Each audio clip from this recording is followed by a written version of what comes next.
malheureusement, moi je pensais que c'était celui qui serait le moins intéressant. Ouais. Ouais, tu l'avais dit. J'avais ça, dit je me 10 souviens, cascades, ouais, 10 ouais. cascades et il y en a 28. Ouais, ouais. C'est étonnant. Hein. Oui, et puis le fait qu'il y ait l'ancien chemin à côté, on s'est dit, bah, si c'est intéressant, c'est déjà fait. Donc, Oui, c'est ça, oui, c'est on va dire relativement facile d'accès. il y a un facteur chance dans l'ouverture de canyon, c'est clair. Hein. Bon, bah, tant mieux, si on a fait une très belle ouverture. Il y en aura d'autres, j'espère. Hein.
On a doublé tous les amarrages, que ce soit en tête de main courante ou en tête de rappel.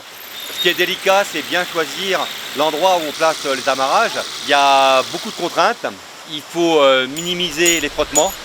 Il faut choisir un endroit où le rocher est sain, un endroit où le rappel de la corde est facile, un endroit aussi où on n'est pas complètement sous le débit. Donc aujourd'hui, on a des conditions de débit qui sont minimes, mais il faut aussi penser le canyon en plus gros débit. Donc il faut intégrer tout ça. Alors parfois, il y a des emplacements qui sont évidents, parfois il faut se poser un petit peu la tête, et puis il faut arbitrer entre ces différentes contraintes.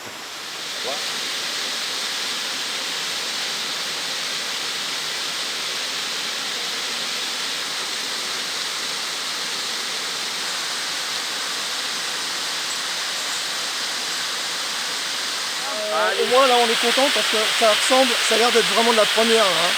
Contrairement à ce qu'on a fait avant-hier. Il y a de l'eau, c'est superbe, il y a du soleil, ça se fractionne.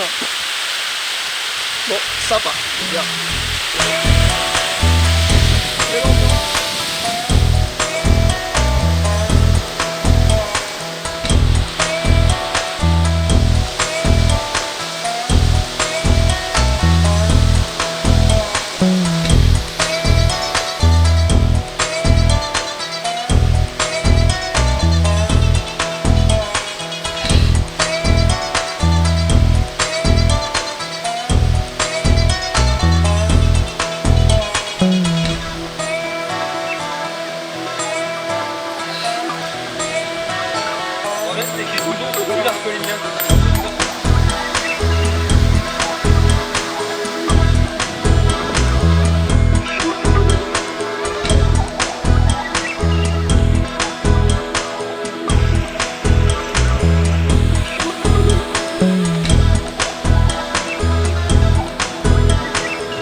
C'était à la base un canyon pas très prometteur, et puis finalement, plus on avance, plus ce canyon semble assez extraordinaire. Donc là on arrive en fin de canyon, il nous reste quelques cascades, des grandes cascades de 30 mètres, 20 mètres, ça s'enchaîne. C'est assez magnifique, belle roche, avec de l'eau, donc vraiment très plaisant. Quel canyon, vraiment plein de surprises, des névés, c'est vraiment un super beau canyon quoi. Des cascades qui s'enchaînent et des passages sous névé, vraiment c'est vraiment top du top. Moi mon rôle c'est un peu de fermer la marche, de ramasser toutes les cordes et puis balancer les huîtres, les cordes, tout ça devant parce que devant ça enchaîne grave et ça perce dans tous les sens donc voilà, c'est vraiment super beau.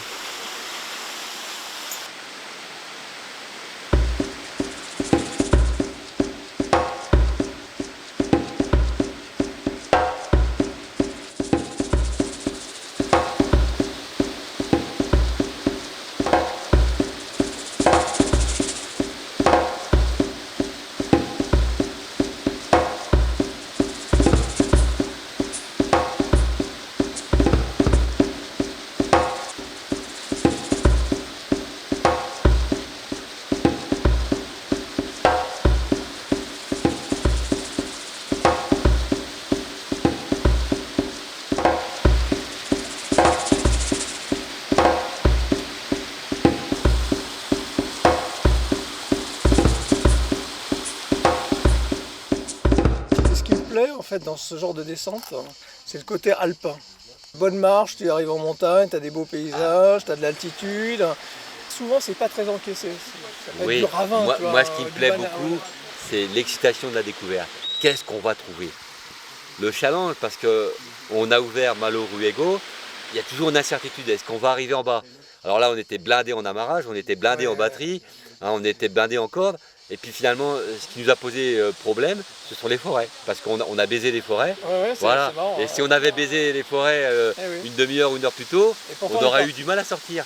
Donc il y a cette incertitude qui crée un climat quand on est en première, qui est hyper excitant, quoi. Ouais. Hein?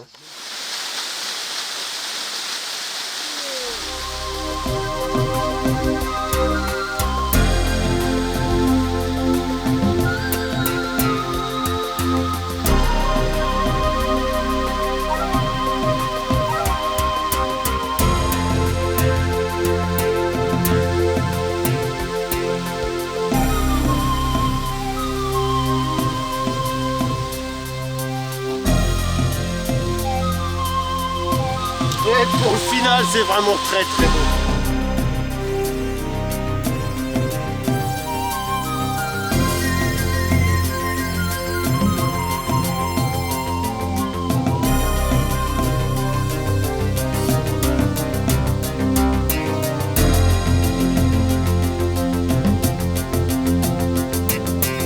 J'espère que les personnes qui vont regarder le petit film là, ils seront motivés pour faire de la première. Parce que contrairement à ce qu'on pourrait penser, on a du mal à trouver des gens pour venir avec nous.